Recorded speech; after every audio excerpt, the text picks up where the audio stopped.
The rain battered the windshield as Emma gripped the steering wheel, her knuckles white, the world beyond a blur of grief and asphalt. Her mother's funeral was yesterday, a quiet affair in a small Oregon town, and now at 19 Emma was driving to a father she barely knew. The ache in her chest was a living thing, clawing at her as she headed toward a new life that felt like a betrayal of the old. The radio crackled with static, a country song fading in and out as Emma navigated the winding roads toward her father's house in suburban Portland. She hadn't seen him since she was 12, when he'd left her and her mother for a better life. Now, with her mother gone cancer, swift and merciless, Emma had nowhere else to go. Her father, Michael, had offered her a room, his voice hesitant over the phone. "It's not much," he'd said, "but it's yours." What he hadn't mentioned was Diane, his girlfriend of 3 years, who had her own ideas about who belonged under her roof. Emma pulled into the driveway of a modest 2-story house, its paint peeling under the weight of years. The porch light flickered, casting shadows on the overgrown lawn. She sat there, engine idling, staring at the front door. This was it. A new start, or maybe just a new kind of prison. She grabbed her duffel bag, her sketchbook tucked inside, and stepped into the rain. The door swung open before she could knock. Michael stood there, a tall man with graying hair and tired eyes, his smile strained but genuine. "Emma," he said, pulling her into an awkward hug. She stiffened, the scent of his cologne unfamiliar, a stranger's smell. Behind him a woman appeared, Diane, mid-40s, with sharp cheekbones and a tight smile.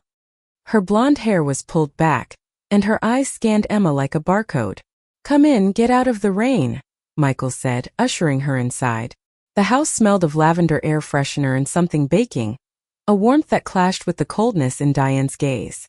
Emma's boots left wet prints on the hardwood floor, and she felt Diane's eyes on them, judging. "Dinner's almost ready," Diane said, her voice clipped. "You'll want to clean up first. Guest room's upstairs, second door on the right. No warmth, no welcome. Just instructions." Emma nodded, her throat tight, and climbed the stairs. The guest room was small, with a single bed and a window overlooking the backyard. She dropped her bag and sat on the edge of the mattress, her fingers tracing the familiar edges of her sketchbook. Drawing had always been her escape, her way of making sense of a world that often felt too sharp. She opened it now, sketching the outline of her mother's face from memory-soft eyes, a crooked smile. The pencil trembled in her hand. Downstairs, dinner was tense.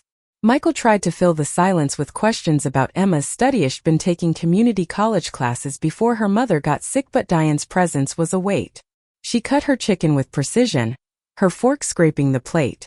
"So, Emma," Diane said, her tone deceptively casual, "your father tells me you're artistic." Emma's fork paused midair. "I draw," she said, keeping her voice steady. "Portraits, mostly." "Interesting," Diane replied, though her tone suggested otherwise. "We're a traditional household here. Michael and I value certain standards." Emma's stomach twisted. She knew that tone, that coded language. Her mother had always been open, accepting Emma's identity as a lesbian without hesitation. But Diane's words carried a warning, one Emma had heard before in whispers and sideways glances. After dinner, Emma excused herself, retreating to her room. She lay on the bed, staring at the ceiling, the weight of Diane's words pressing down. This house wasn't a home. It was a battlefield. The next morning, Emma wandered into town, needing air, needing space. Portland's streets were alive with autumn, leaves crunching underfoot, the air crisp with possibility. She found a small coffee shop, its windows fogged with warmth, and stepped inside. The barista, a young woman with short black hair and a flannel shirt, looked up and smiled. "What can I get you?" she asked, her voice like a melody. Emma hesitated, caught by the warmth in the woman's dark eyes. "Just a latte," she said, her voice softer than she intended. The barista, her name tag read Lily, nodded and got to work, her movements quick but graceful. Emma sat at a corner table, sketching absently, her pencil tracing the curve of Lily's jawline from memory. "You're good," Lily said, appearing at Emma's table with the latte. She tilted her head, studying the sketch. "That's me, isn't it?" Emma flushed, closing the sketchbook. "Sorry, I didn't mean." "No, it's cool," Lily said, grinning. "I'm flattered. I'm Lily, by the way." "Emma," she replied, her heart doing something unfamiliar, something light. They talked for a while, Lily's shift slow enough to allow it. She was 20, studying environmental science at the local university, and her laugh was like sunlight breaking through clouds.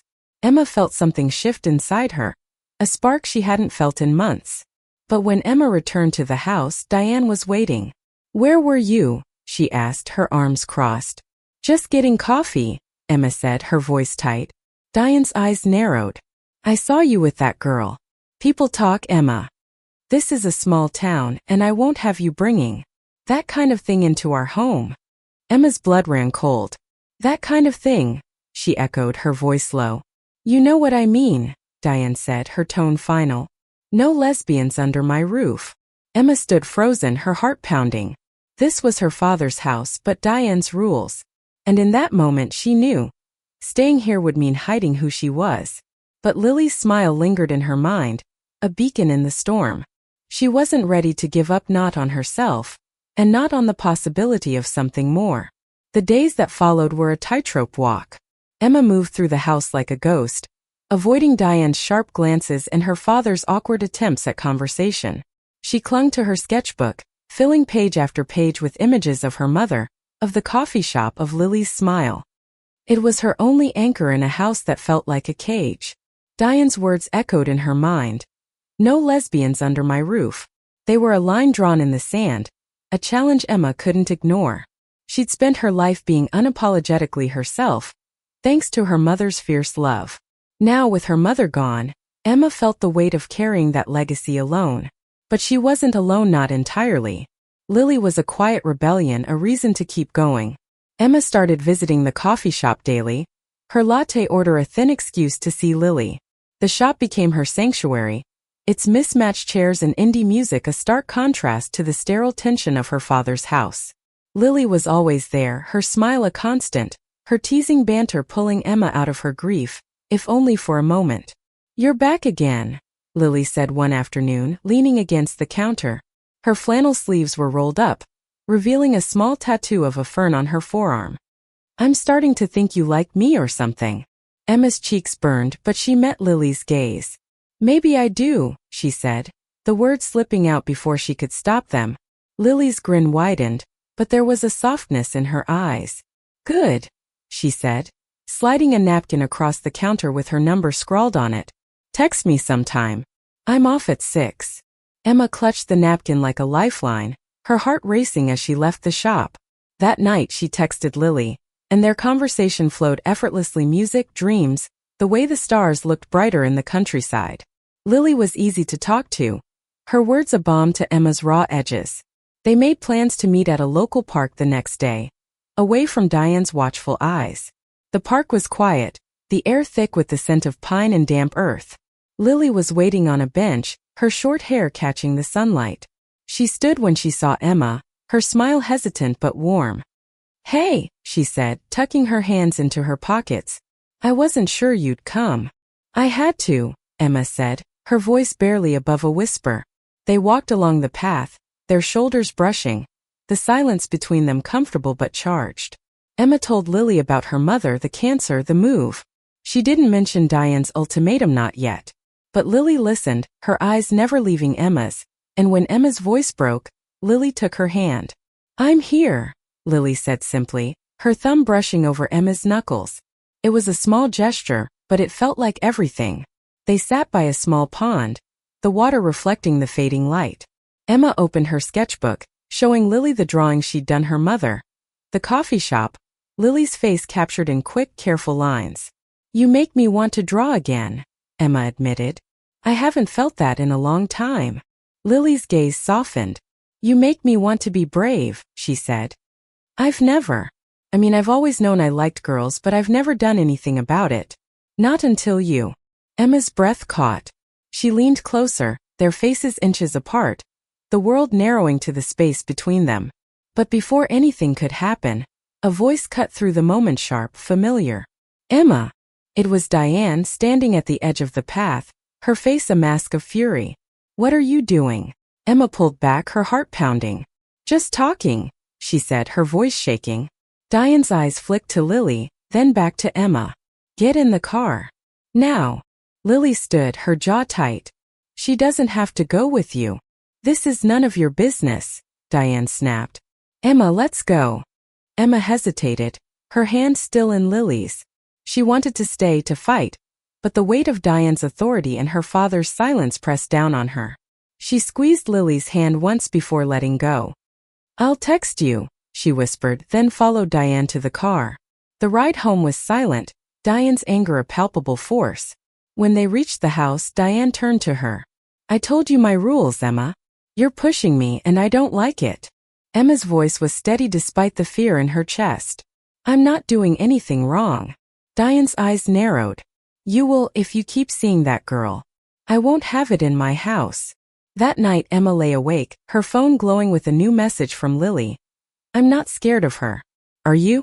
Emma stared at the words, her heart torn between fear and defiance. She typed back, no. I'm not. But as she pressed send, she knew it was a lie. She was terrified not of Diane, but of losing the one person who made her feel alive. The tension in the house grew thicker, a storm brewing in every glance Diane threw Emma's way. Michael, caught in the middle, tried to play peacemaker, but his efforts were half-hearted, his loyalty split. Just keep the peace, Emma, he said one morning over breakfast, his voice low. Diane's set in her ways, but she means well. Emma wanted to scream that Diane's ways were a prison, but she bit her tongue. She needed this roof over her head at least until she could figure out a plan. Her mother's savings were gone, spent on medical bills, and her part-time job at a bookstore barely covered gas. But Lily was her lifeline, and Emma wasn't about to let Diane snuff out that light. She and Lily started meeting in secret, stealing moments in the coffee shop's back room or at the park after dark. Each touch, each whispered conversation, felt like a rebellion against Diane's rules. Lily was bold where Emma was cautious, her laughter a challenge to the world's judgment. We're not doing anything wrong, Lily said one night, her breath visible in the cold air as they sat on a park bench. You know that, right? Emma nodded, but the fear lingered. She'd seen what happened when people like her pushed too hard, whispers, rejection worse. Her mother had shielded her from the worst of it, but now she was exposed, raw. Still, Lily's hand in hers was a reminder that she wasn't alone. One evening Emma stayed late at the coffee shop, helping Lily clean up after closing. The rain had started again, drumming against the windows, and the shop was quiet except for the hum of the espresso machine. Lily locked the door, then turned to Emma with a mischievous grin. Dance with me, she said, pulling out her phone and playing a soft indie song. Emma laughed, hesitant. Here? Now? Why not? Lily said, taking Emma's hands. They swayed together, the world outside fading away. Emma's heart raced as Lily pulled her closer, their foreheads touching. You're beautiful, Lily whispered, and Emma felt the words settle into her bones. Their lips met, soft and tentative at first, then deeper, a promise sealed in the quiet of the shop. Emma forgot Diane, forgot the house, forgot everything but the warmth of Lily's touch. When they pulled apart, Emma was trembling. Not from fear but from something new, hope. But hope was fragile. The next day Diane was waiting when Emma got home, her arms crossed, a photo in her hand. It was a grainy image, clearly taken from a distance. Emma and Lily at the park, their hands linked. A neighbor sent me this, Diane said, her voice ice. You've been sneaking around, haven't you? Emma's stomach dropped. That's none of your business. It is when you're living in my house, Diane snapped. I told you my rules. You're done here, Emma. Pack your things. Michael appeared in the doorway, his face pale. Diane, let's talk about this. No, Diane cut him off. She's made her choice. She's out by tomorrow. Emma's heart pounded, but she stood tall. Fine, she said, her voice steady. I'd rather be homeless than hide who I am. She stormed upstairs, her hands shaking as she packed her bag. Her sketchbook went in last, its pages filled with Lily's face, her mother's smile, the life she was fighting for. She texted Lily. Diane kicked me out. Can I crash with you? Lily's reply was immediate, yes. Come now. Emma left the house without looking back, the rain soaking her as she walked to Lily's apartment. It was a small studio cluttered with books and plants, but it felt like freedom. Lily pulled her into a hug, her warmth chasing away the cold. "You're safe here," she said, and Emma believed her. But the fight wasn't over. The next morning Michael called, his voice heavy with guilt. "I'm sorry, Emma. I should have stood up for you. Can we talk?" Emma agreed to meet him at a diner, her heart torn between anger and the faint hope of reconciliation. Michael looked older than ever, his hands fidgeting with a coffee mug. "I didn't know Diane would go that far," he said. "I want you to come back." Emma shook her head. "Not if it means hiding who I am. I'm in love with Lily, Dad. I won't apologize for that." Michael's eyes widened, but he didn't argue. "I just want you to be happy," he said finally. "I failed you before. I don't want to again." It wasn't perfect, but it was a start. Emma left the diner feeling lighter, but the weight of Diane's rejection still lingered. She knew the road ahead would be hard, but with Lily by her side, she was ready to face it. Living with Lily was like stepping into a new world. Her apartment was small, but every corner was alive with her energy plants spilling over shelves, fairy lights casting a warm glow, music always playing softly in the background.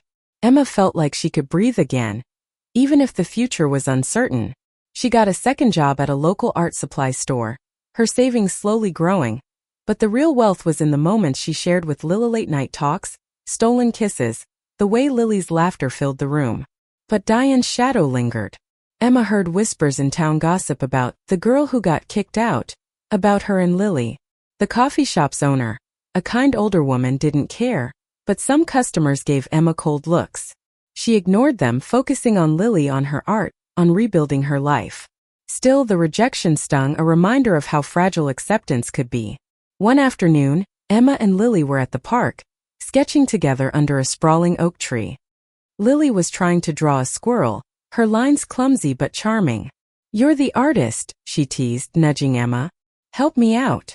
Emma laughed, guiding Lily's hand, their fingers intertwining. "You're not hopeless," she said, her voice soft. "Just uniquely terrible." Lily gasped, mock-offended, and tackled Emma into the grass. They laughed, rolling together, the world bright in theirs. But when Emma looked up, she saw a familiar figure watching from a distance, Diane. Her face was unreadable, but her presence was a cold weight in Emma's chest. That night, Emma told Lily about the encounter. "She's not going to let this go," Emma said, her voice low. "She's got this idea of who I should be, and I'm not it." Lily took her hand, her grip firm. "Then we'll show her who you are. Who we are. She doesn't get to define us." Emma nodded, but doubt gnawed at her. She wanted to believe in their strength, but Diane's influence was a constant pressure. The next day, she found a letter slipped under Lily's Duran eviction notice. The landlord, a friend of Diane's, claimed complaints about noise, but Emma knew the truth. Diane was pulling strings, trying to break them. Lily was furious, her eyes blazing as she read the notice. "This is bullshit," she said, crumpling the paper. "We're not going anywhere." But the reality was harsher. They had 30 days to find a new place, and with their combined incomes, options were limited. Emma felt the weight of it all: her mother's death, Diane's hatred, the world's judgment. She sat on the floor, her sketchbook open, but her hands wouldn't move. Lily knelt beside her, her voice soft but fierce. "We're not giving up, Emma. We'll find a way. Together." Emma looked at her, tears stinging her eyes. "What if we can't? What if this is too much?" Lily cupped Emma's face, her thumb brushing away a tear. "Then we keep fighting. For us. For your mom. For everyone who's ever been told they don't belong." Those words lit something in Emma, a fire she thought had gone out. They spent the next week searching for a new place, pooling their money, asking friends for leads. A classmate of Lily's offered a spare room in her house, a small but affordable space on the edge of town. It wasn't perfect, but it was theirs. Moving day was chaotic, boxes and laughter filling the air as Lily's friends helped carry furniture. Emma felt a pang of guilt. Her presence had upended Lily's life, but Lily's smile never wavered. "This is home," she said, hanging a string of fairy lights in their new room. "Because you're here." That night, they lay together, the world quiet except for their breathing. Emma traced the fern tattoo on Lily's arm, her heart full. "I love you," she whispered, the words new but true. "I love you too," Lily said, pulling her close. In that moment, Diane's rules, the town's whispers, the world's weight, they all faded. It was just them, and it was enough. But the peace was short-lived. A week later, Michael showed up at their new place, his face lined with worry. "Diane's talking to a lawyer," he said. "She's claiming you stole from the house when you left, Emma. She wants to make trouble." Emma's blood ran cold. She hadn't taken anything, but Diane's influence in town was strong. This wasn't just about a house Anna Marie, it was about power, about control. Emma looked at Lily, her anchor, and knew they had to fight back. Not just for themselves, but for everyone who'd ever been pushed out. The threat of Diane's lawsuit hung over Emma and Lily like a storm cloud, but they refused to let it break them. They sat together in their new room, surrounded by unpacked boxes, and made a plan. Lily's classmate, Sarah, was studying law and offered to help them navigate the legal mess. "It's a scare tactic," Sarah said, scanning the letter from Diane's lawyer. "There's no evidence. She's just trying to intimidate you." Emma wasn't so sure. Diane's reach in the town was long, her connections deep. But Lily's determination was infectious. "We're not backing down," she said, her eyes fierce. "Let's show her we're not afraid." They started gathering support. Lily reached out to the local LGBTQ+ community center, a small but vibrant group that welcomed them with open arms. The center's director, a woman named Marcia, listened to their story and nodded knowingly. "This isn't new," she said. "People like Diane use power to silence. But you've got us now." Marcia connected them with a pro bono lawyer, a sharp woman named Rachel who took their case with a fire in her eyes. "This is harassment," Rachel said, reviewing the evidence or lack thereof. "We'll counter with a restraining order if she keeps this up." Emma felt a flicker of hope, but the fear lingered. She and Lily spent their days working, their nights building a case, their stolen moments filled with love that kept them grounded. Emma's sketchbook filled with new drawings not just of Lily, but of the community they were building, the people who saw them for who they were. One evening, the community center hosted an open mic night, a fundraiser for legal fees. Emma was nervous, but Lily convinced her to share her art. She stood in front of the crowd, her voice shaking as she held up a sketch of her mother, her lines capturing love and loss. "This is who I'm fighting for," she said. "For her, for me, for all of us who've been told we don't belong." The room erupted in applause, Lily's cheer the loudest. Emma felt tears prick her eyes, not from sadness but from the weight of being seen. Afterward, Lily pulled her into a corner, kissing her fiercely. "You're incredible," she said, and Emma believed her. The legal battle came to a head a week later. Diane's lawyer pushed for a settlement, claiming Emma had taken jewelry from the house. But Rachel was relentless, presenting evidence of Diane's harassment, text messages, the eviction notice, witness statements from neighbors who'd seen Diane's vendetta unfold. The judge, a stern but fair woman, dismissed the case, warning Diane against further action. Emma and Lily left the courthouse hand in hand, the weight of the past months lifting. Michael was there waiting outside. He looked at Emma, his eyes wet. "I'm proud of you," he said, his voice breaking.